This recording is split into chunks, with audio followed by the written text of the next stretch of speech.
गुरु प्यारी साध संगत जी, धन कृपाल जी, जब भी हम पर कोई मुश्किल आती है तो हम महाराज जी की तरफ ध्यान करते हैं, पर अगर हम पूरी तरह से उनके सुपुर्द हो जाएं, उन पर विश्वास रखें तो महाराज जी हम तक वो मुश्किल आने ही नहीं देते। आइए जानते हैं इस वृतांत के साथ कैसे। एक राज्य में एक राजा जो कि बहुत शक्तिशाली था, अपने आप को भगवान मानने लगा था, अपनी प्रजा से कहता था कि अगर मेरे अलावा तुमने किसी की भी पूजा की तो मैं तुम्हें क्षमा नहीं करूंगा और तुम्हें दंड दूंगा। लोग थर थर कांपते थे, उनकी प्रजा उस राज्य की उन राजा से थर थर कांपती थी और जैसा वो कहते थे वैसा उनका आदेश मानती थी। उनके कहे अनुसार सब कार्य किए जाते थे, नहीं तो राजा दंड दे देता था। राजा कहता था जब मैं तुम्हें खाना पानी देता हूँ, तुम्हें पहनने के लिए वस्त्र देता हूँ, तुम मेरे जगह में रहते हो तो मैं तुम्हारा भगवान हूँ, तुम किसी और भगवान को मान ही नहीं सकते। अगर तुमने भगवान को माना तो मुझसे बुरा कोई नहीं होगा, क्योंकि भगवान को हम इसीलिए मानते हैं क्योंकि भगवान हमें खाना और पानी देते हैं। ये उस राजा का मत था कि हम भगवान को इसीलिए मानते हैं क्योंकि भगवान हमें खाना पानी देते हैं, रहने की जगह देते हैं, हमें खुशियां देते हैं। और राजा कहने लगे जब वो सब मैं तुम्हें दे रहा हूँ, तुम मेरे राज्य में रहते हो तो तुम मुझे ही भगवान मानोगे, मेरी पूजा करोगे। अगर तुमने किसी और भगवान को माना तो मुझसे बुरा कोई नहीं होगा, तुम्हें दंड दिया जाएगा। उसी राज्य में एक साधु भी रहता था। वो गुरु का भक्त था, गुरु को मानता था। वह अपने दिनचर्या के अनुसार गुरु को ही मानता रहा। सैनिकों को जब ये बात पता चली तो सैनिक उस साधु के यहाँ गए और साधु से कहा कि तुम्हें राजा का आदेश नहीं पता है, यहाँ पर हमारे राजा को ही भगवान मानना है, अगर तुमने किसी और को माना तो तुम्हें दंड दिया जाएगा। ये चेतावनी देकर जो सैनिक थे वो वापस आ गए। फिर उन्होंने कुछ समय बाद फिर से पता किया तो उन्हें पता चला कि वो साधु तो अब भी अपने गुरु की ही पूजा करता है, गुरु को ही मानता है। उन्होंने जाकर राजा से शिकायत की। राजा ने कहा कि उस साधु को जाकर मेरा संदेश दो कि राजा ने ये चेतावनी दी है, अगर तुमने ये कार्य बंद नहीं किया तो तुम्हें दंड दिया जाएगा।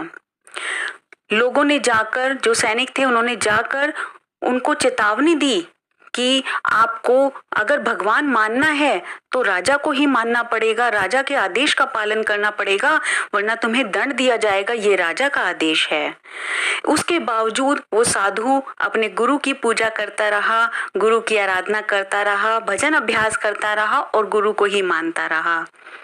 जब राजा को ये बात पता चली तो राजा ने उस साधु को बुलवा लिया और साधु को सैनिकों ने उठा लिया उनके घर से और उनको दंड देने की तैयारी की गई। राजा ने कहा कि जिन आंखों से ये अपने गुरु के दर्शन करता है उन आंखों को फोड़ दिया जाए। वहां पर सलाखें गर्म की गई, लोहे की सलाखें जब बिल्कुल लाल हो गई तो जब साधु के पास लाने लगे, साधु ने कहा बस 1 मिनट, और उन्होंने अपना ध्यान अपने गुरु की तरफ कर लिया और उनकी आंखों में वो सलाखें दे दी गई और उसके बाद उस साधु को ले जाकर नगर के बाहर छोड़ दिया गया। थोड़ी देर बाद जब साधु ने अपनी आंखें खोली तो आंखें बिल्कुल ठीक थी। वह भागा भागा अपने गुरु के पास गया और गुरुजी से कहने लगा, गुरुजी गुरुजी। गुरुजी दर्द से करहा रहे थे। साधु देखकर बड़ा हैरान हुआ कि गुरुजी दर्द से करहा रहे हैं। बोलने लगा कि आपको क्या हुआ गुरुजी? गुरुजी कहने लगे नहीं नहीं कुछ नहीं, और तुम बताओ तुम्हारी आंखों के क्या हाल हैं?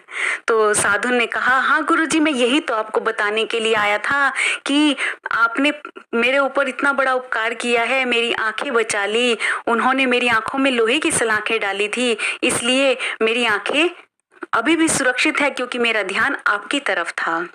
गुरुजी जब इस बात के लिए मुस्कुराने लगे तो साधु ने देखा कि उनके पैरों से खून बह रहा है। तो साधु ने पूछा कि गुरुजी आपके पैरों से खून क्यों बह रहा है?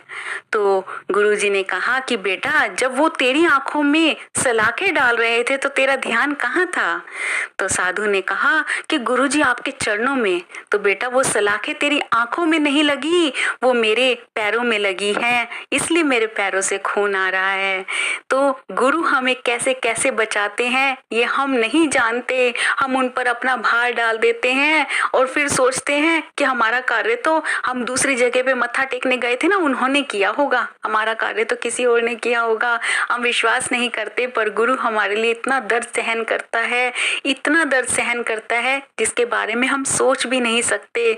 अगर हम एक गुरु पर ही विश्वास करें, उनकी ही पूजा करें, उन्हीं पर ध्यान अभ्यास उन्हीं के लिए करें, उन्हीं की बातों पर मत्था टेकें, तो हमारे बुरे से बुरे कार्य भी अच्छे बन जाते हैं, बुरे से बुरे कर्म भी सुधर जाते हैं। हमारे पाप कर्म कभी भी पाप में नहीं रहते, उनमें बहुत ज़्यादा हमें रहमत मिलती है और हमें आसानी से भुगतने में उनको सुविधा मिलती है, हम उनको आसानी से भुगत सकते हैं। अगर आपको मेरी वीडियो अच्छी लगती है प्लीज़ लाइक कीजिए, शेयर कीजिए और चैनल को सब्सक्राइब जरूर कीजिए। Thank you.